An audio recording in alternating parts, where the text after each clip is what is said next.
జై శ్రీమన్నారాయణ. ప్రియ భగవద్బంధువులారా, మళ్ళీ ఏడాది తర్వాత వచ్చాం. 4వ వార్షికోత్సవం ఆశ్రమాన్ని, యతి సేవాశ్రమానికి మీరందరూ జరిపిస్తున్నారు. మీరందరూ జరిపించే ఈ సేవని ఒకసారి మేము కూడా చూసి కాస్త ఆనందించి ఇది మరింత చక్కగా ఉపయోగకరంగా జరగాలి అని ఆ స్వామిని ప్రార్థించాలి అని వచ్చాం. ఈ ప్రాంతానికి అంతటికీ ఒక పెద్ద సెర్చి లైట్ అంటారు. సముద్రంలో ప్రయాణం చేసే వాళ్ళకి ఒక పెద్ద లైట్ పెడతారు ఒడ్డు మీద. ఏమంటారు దాన్ని? Light house. ఆ లైట్ హౌస్ ఉన్నప్పుడు దాన్ని చూసి ఎక్కడో సముద్రంలో ఇటు అటు తిరిగేటటువంటి ఓడలకి ఓహో అక్కడ గట్టు ఉన్నట్టుంది, అటుపక్కకి మనం వెళ్ళవచ్చు, అక్కడికి వెళితే మనకి ఒడ్డు తగులుతుంది అని వాళ్ళ ఆ ప్రయాణాన్ని అటుపక్కకి తీసుకొచ్చేటట్టుగా ఉంటుందన్నమాట. అలాగా ఈ రాయలసీమ ప్రాంతంలో సంచరించే వాళ్ళందరికీ అక్కడ 7 కొండల దాకా వెళ్ళి ఎక్కలేకపోయినా దారమ్మట ఇలా వెళ్ళిపోతున్నప్పటికీ ఇదిగో ఇక్కడ నేనున్నా అని దర్శింపచేసేటటువంటి వెంకటేశ్వరుణ్ణి ఇక్కడికి తీసుకొచ్చి 108 అడుగుల ఎత్తులో ప్రతిష్ఠ చేయించి మన వేదవ్యాస స్వామి దీని ఒక అద్భుతమైనటువంటి దివ్య క్షేత్రంగా తయారు చేశారు. అయితే అలా తయారు చేయడానికి మీరందరూ కూడా చక్కగా తోడ్పాటుగా ఉన్నారు.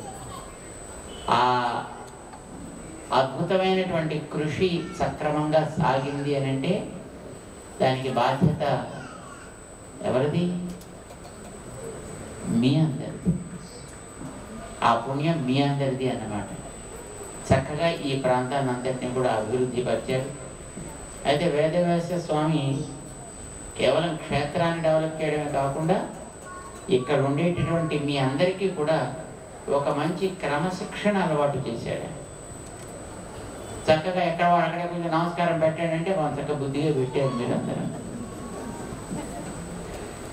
సో కార్యక్రమాన్ని చేయడం, క్షేత్రాన్ని డెవలప్ చేయడం, దాంతోపాటు అక్కడ ఉండే వ్యక్తులందరినీ కూడా అందులో సేవ చేయగలిగేటటువంటి మంచి వాలంటీర్స్ లాగా తయారు చేయడం వేదవ్యాస స్వామికి ఒక మంచి నేర్పరితనం. అది ఒక కళ.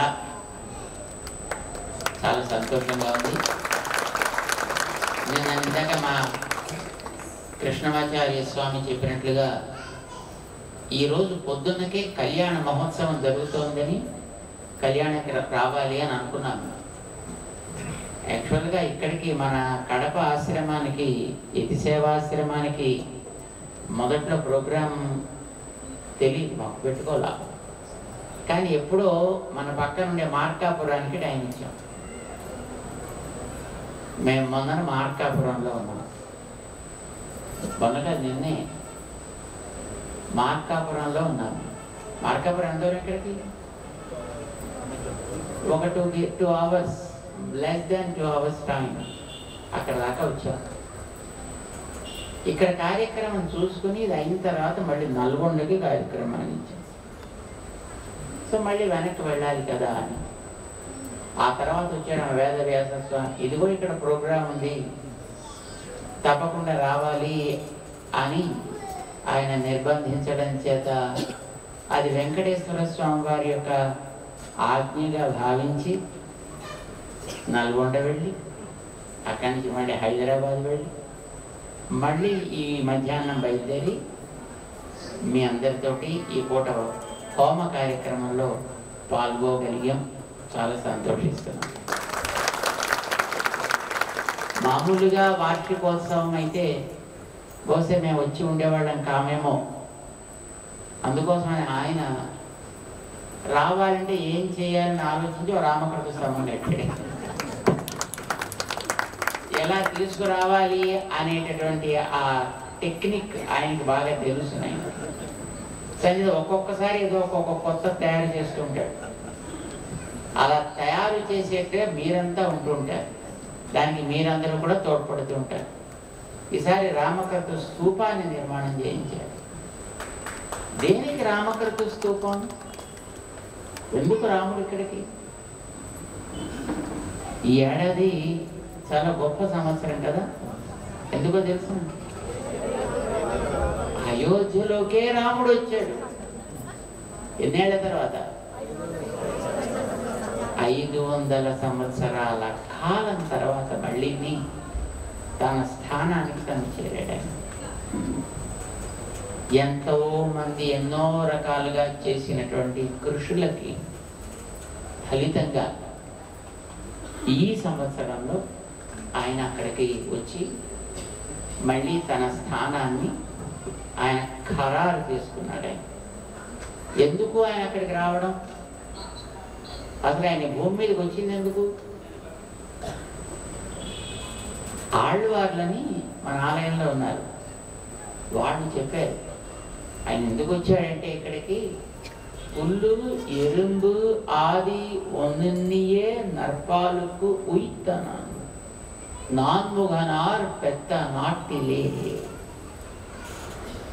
ఈ లోకంలో ప్రతి వ్యక్తి తాను చేసుకునేటటువంటి కర్మ వల్ల పుణ్యాలు పాపాలు, పుణ్యాలు పాపాలు, మన కర్మలన్నీ అలాగే కదా ఉంటాయి. మనం చేసే పనులు ఏదైనా సరే ఏదో ఒకటి ఇస్తాయి. కాస్త పుణ్యమైన ఇస్తుంది, కాస్త పాపాన్ని ఇస్తుంది. 10 మందికి మనం సంతోషాన్ని కలిగిస్తే పుణ్యాన్ని ఇస్తుంది, ఎవరినైనా హింసిస్తే పాపాన్ని ఇస్తుంది. అది ఏ ప్రాణిని హింసించినా పాపాన్ని ఇస్తుంది. మన కర్మలు ఇలా పుణ్యకర్మలైనా ఉంటాయి, పాప కర్మలైనా ఉంటాయి. ఈ పుణ్యములు పాపములు అనేవి రెండు చక్రాలు, రథానికి తిరిగే చక్రాల్లాగా. ఇవి ఈ జీవుడికి ఈ శరీరాలనే రథాలని ఇస్తూ జీవన యాత్రని నడిపిస్తూ ఉంటాయి. ఈవేళ మనం మానవ శరీరంలో వచ్చాం. నిన్నే శరీరంలో ఉన్నాం, we don't know. ఇది వదిలిన తర్వాత ఏ శరీరంలోకి పెడతాం, we don't know. ఇప్పుడు దేంట్లో ఉన్నాం? ఇప్పుడు మానవ శరీరంలో ఉన్నాం.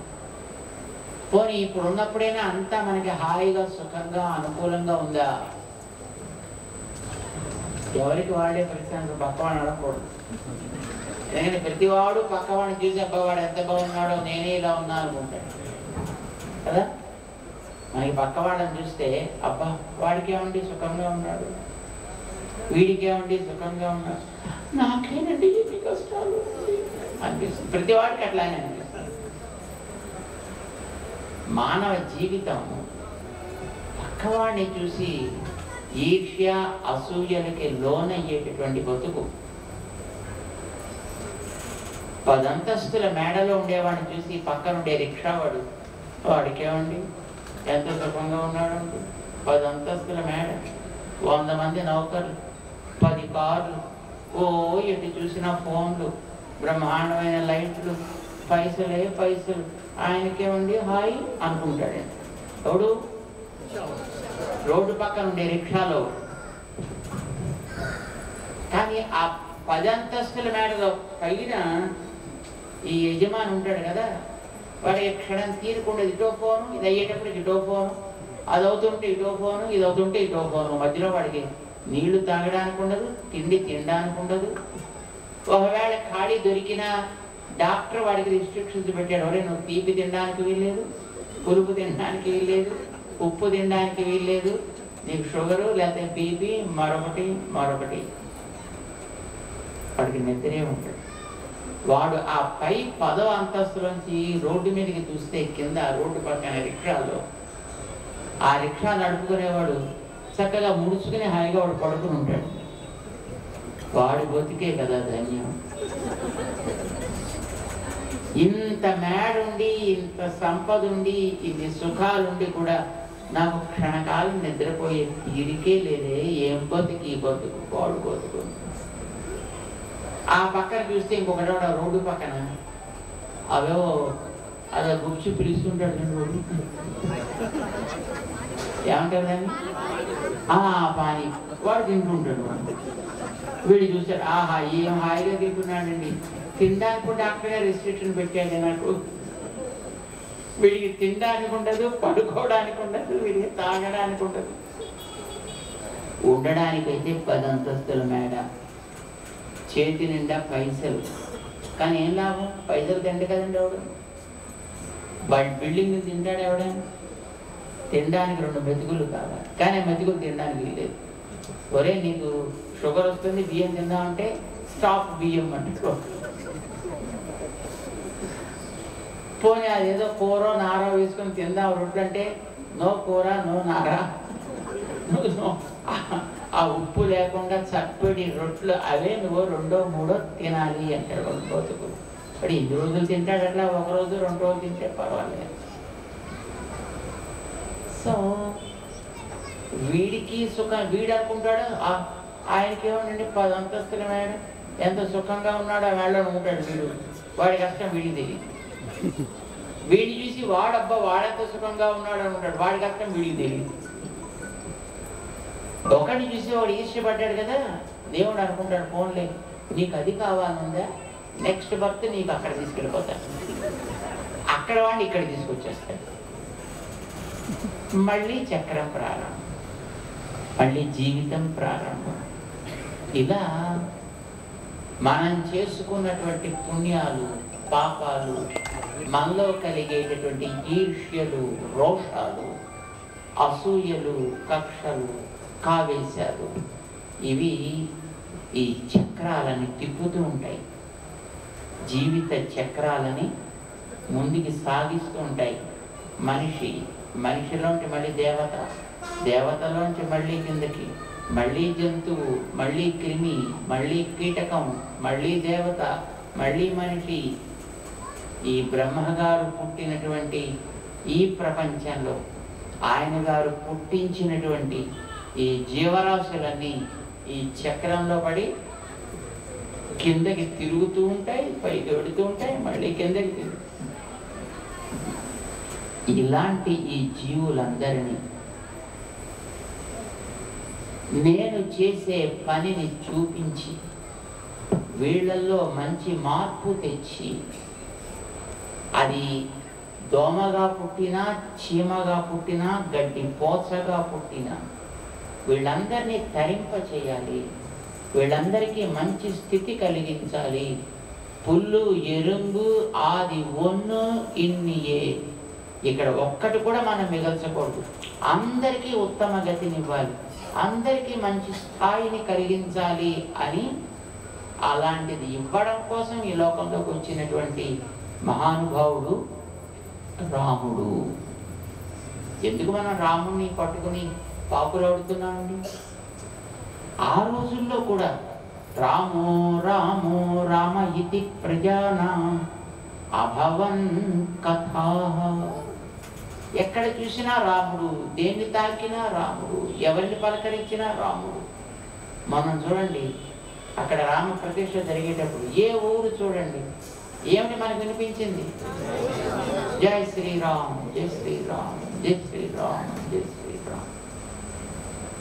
మన ఊళ్ళో కాదు, మన దేశంలోనే కాదు, ప్రపంచంలో అంతటా. రోగాలు వస్తే ఒక ఊరికి వస్తుంది లేదా ఒక రాష్ట్రానికి వస్తుంది, కానీ ఆ మధ్యన కోవిడ్ వచ్చిందండి. ఎక్కడ వచ్చింది అది?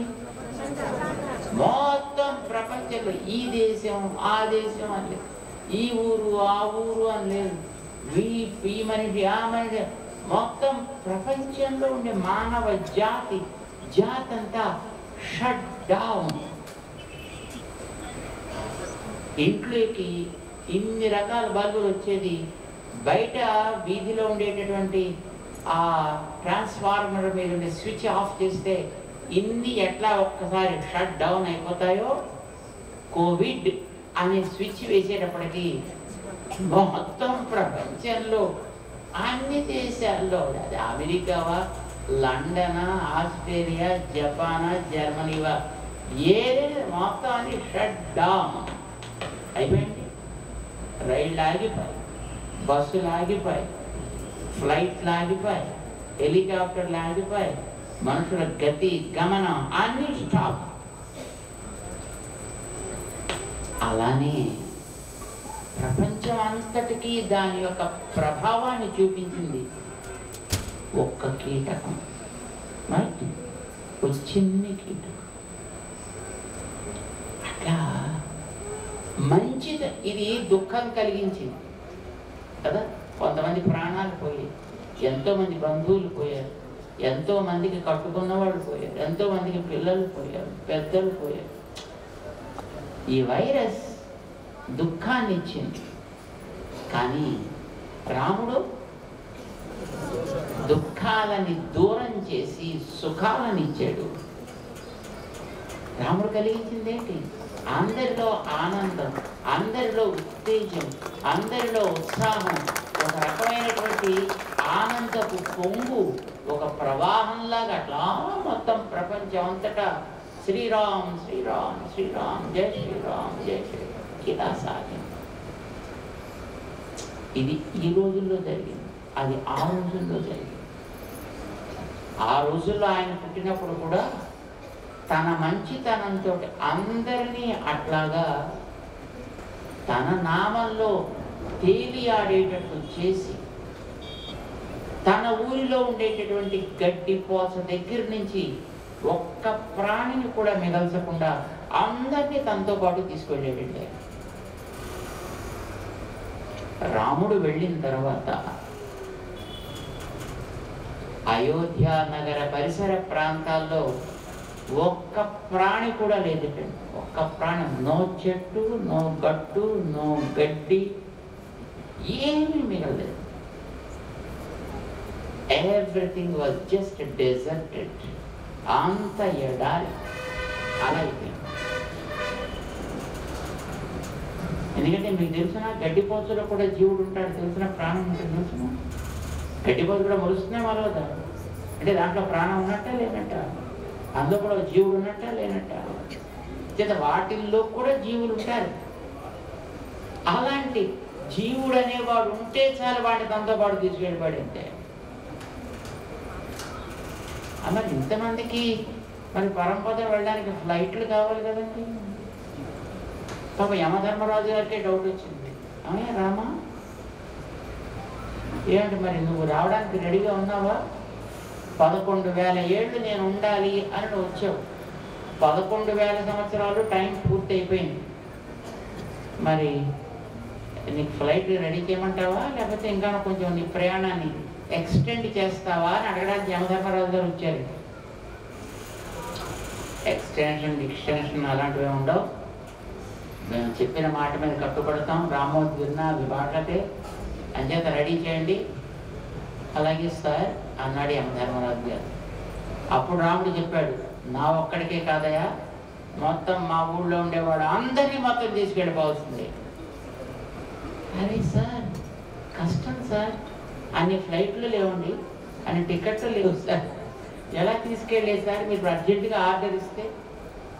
ఐ డోంట్ నో, నువ్వేం చేస్తావో నాకు తెలియదు, ఇంతమందిని నాతో పాటు తీసుకొని వెళ్ళాల్సిందే, అందులో రెండో పరిస్థితిని అడగడానికి వీలేదు.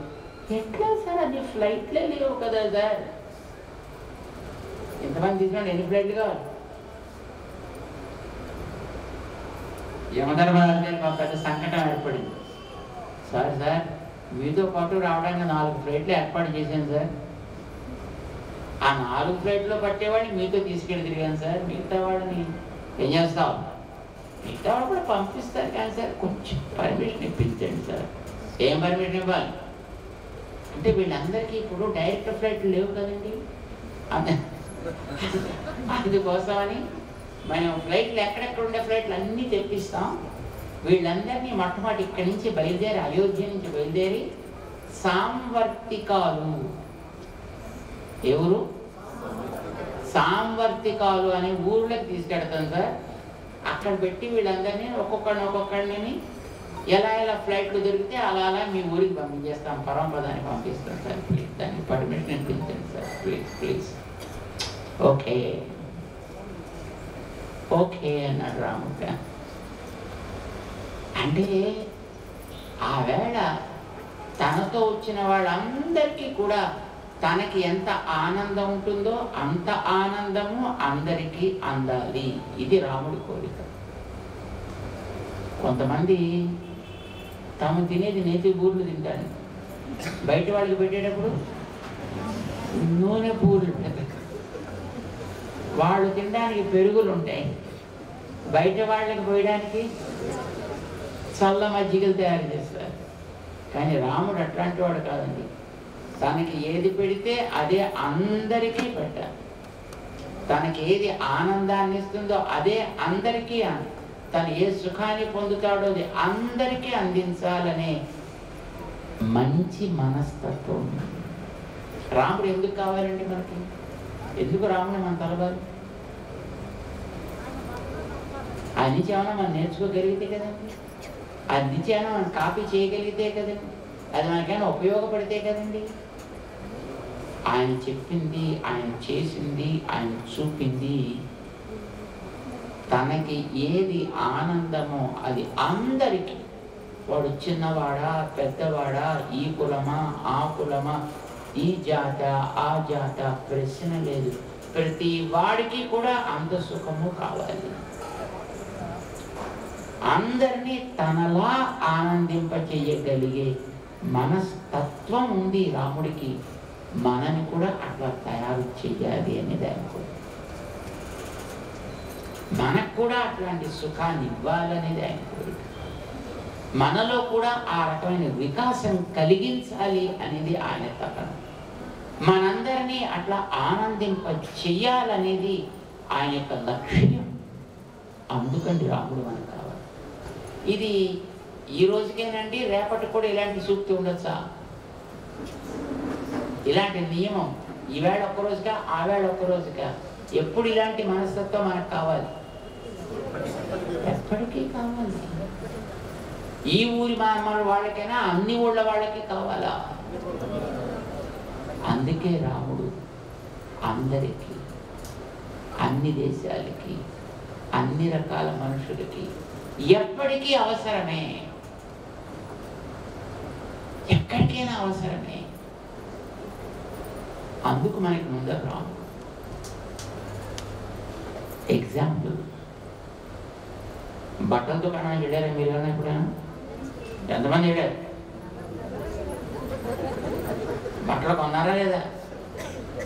ఆ బట్టల దుకాణానికి ముందర ఏం పెడతారు? డిస్కౌంట్ కాదు, ఓ బొమ్మని పెట్టి ఆ బొమ్మకి డ్రెస్ కట్టి అది చూడగానే మీకేమనిపిస్తుంది? అయ్యో నేను కూడా కట్టుకుంటే నేను అలాగే ఉంటాను కావాలనిపిస్తుంది. అది కట్టుకున్న తర్వాత ఎలా ఉంటుంది అది చూడపడక లేకపోతే తాటగా వేరే. కానీ అయ్యో నేను కూడా కట్టుకుంటే అంతలా అయిపోతాను కాబోలు అని భావన కలిగి పదండి ముందుకు, పదండి తోసుకొని ఆ షాపుకి వెళ్ళిపోయి అందులో ఉండే మొత్తం ఆ బట్టలన్నీ కొనేసుకుని వచ్చేస్తారు. వాడు తెలివి తక్కువ వాడు పెడతాడండి ఆ బొమ్మని. మనకి కూడా అలా అవ్వాలనిపించాలని.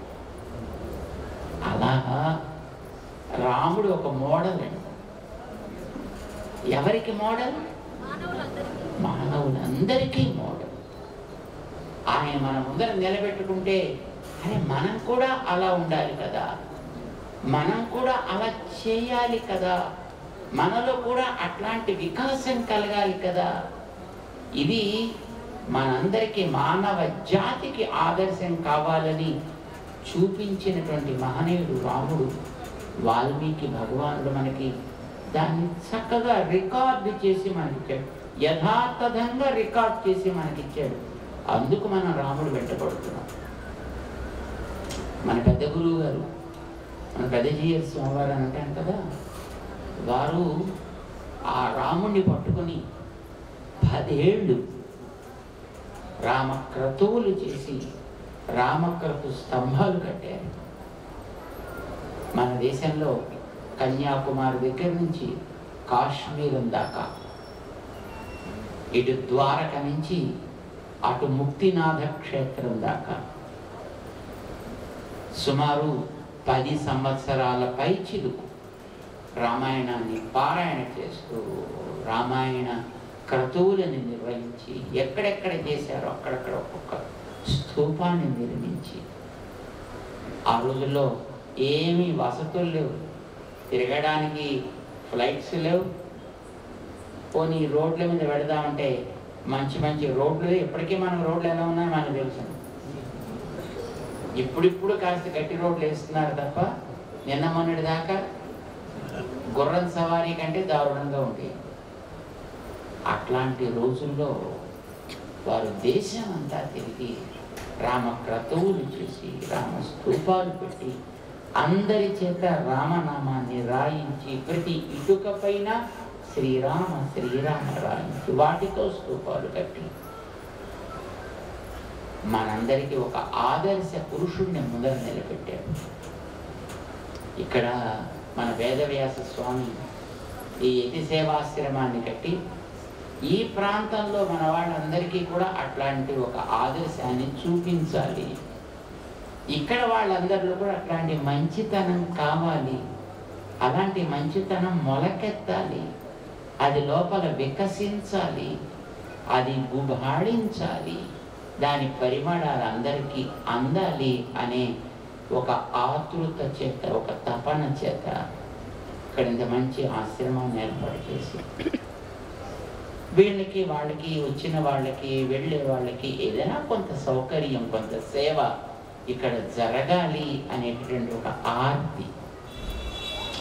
ఆయన మానాన్ని ఆయన కూర్చుంటే ఆయనకి 2 మెతుకులు జరగకపోదు, కానీ ఏదో చెయ్యాలనేటటువంటి ఒక తపన చేత మిమ్మల్ని అందరినీ ప్రోత్సహించి మిమ్మల్ని అందరినీ దీంట్లో ఇన్వాల్వ్ చేసి మీ అందరికీ కూడా ఒక సేవ ఇలా ఉంటుందనిపించే ఒక అవకాశాన్ని కలిగించి ఇక్కడ ఈ యతి సేవాశ్రమాన్ని ఏర్పాటు చేయడం జరిగింది.